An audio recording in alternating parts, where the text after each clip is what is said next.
Hi everyone, my name is Leah Kopke and I'm a 3D motion design freelancer.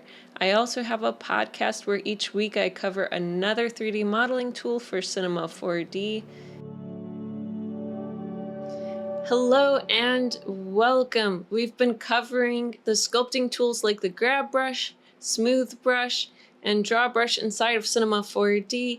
Many of these tools for sculpting inside of Cinema 4D have very similar settings, so I'm creating this video as a reference guide for you as you learn additional 3D modeling tools for sculpting, because I'm not going to cover these settings repeatedly in every episode. You can come back here and reference this if you'd like to know any one of the settings. This one is going to be using the grab brush to show the stamp settings. So we're going to be going through all the settings for the stamp tab within the sculpting tools. So let's go ahead and talk about how you can set up your screen to look like mine in this video. So by default, we're in standard mode inside of Cinema 4D, but you can switch over to sculpting mode by clicking right here. As soon as you add an object into your scene and make it editable by hitting the C hotkey or hitting this button here, you'll be able to use your brushes on your mesh. The grab brush is right down here, and we're going over the stamp settings in here. So let's go ahead and get started. Okay, so let's talk about the stamp options. The stamp options here, in order to use them, you need to first check this box on that says stamp. You can load a stamp preset, you can save a stamp preset, and you can clear an existing preset that you've started creating in here if it's no longer working for you. So that's what those buttons are here. You can use an image for the stamp, you can use a material for a stamp. Now I warn you that the redshift materials do not work well with the stamps, but the classic no node materials actually work pretty decent. So if you add in one of the old standard legacy materials, you could use this as a stamp. It will use the grayscale values. Think of how bump maps, when you're texturing, use grayscale values, black and white, to tell you whether if the surface is raised or if it's lowered. So you could add in a texture in here. For example, we could add in a noise. I'll just choose a noise texture for right now. We can choose a different type of noise. I don't think that you really need to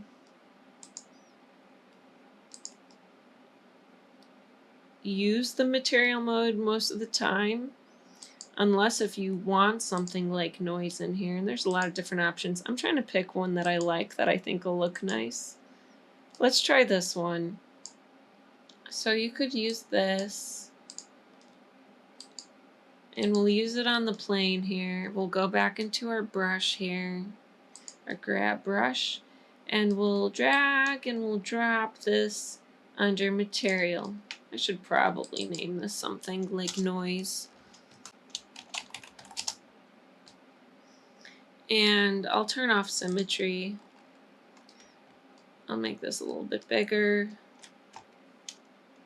And we can see that the noise is now controlling our brush, which is pretty interesting. And you can actually see what this looks like a little bit better. I'm going to hide this other sphere over here so we could focus on the plane. You can control or see what this looks like and preview it a little bit more. If you scroll down, you can see a preview in this circle here, and that'll show you what this looks like. You can see the fall off is also being used on this. If you check off the fall off and watch this circle here, you'll see that it doesn't have that dark shading around it anymore. That was from our fall off, and now it just evenly affects that whole circled area without the fall off taking effect. So what this setting here does is it will overlay, almost put the fall off on top on multiply. If you're familiar with Photoshop, it'll just put that shading on top of it. I'll go up here again. So that's how you can add it as a noise. If you want to add a texture, we can find some textures in the asset browser here. Let's go ahead and see what we can find in here.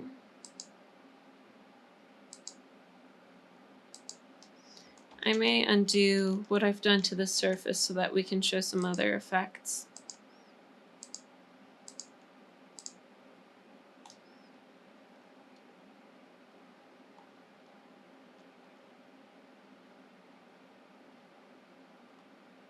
Let's use this brick texture here. So this is actually a bump map, and that works pretty well for this. So I dropped that image in there, and you could see that we have the fall off on. So this is it with the fall off on. I'll hold Control. You can see we're getting a little bit of a brick texture there. If we turn off the fall off again, what it'll look like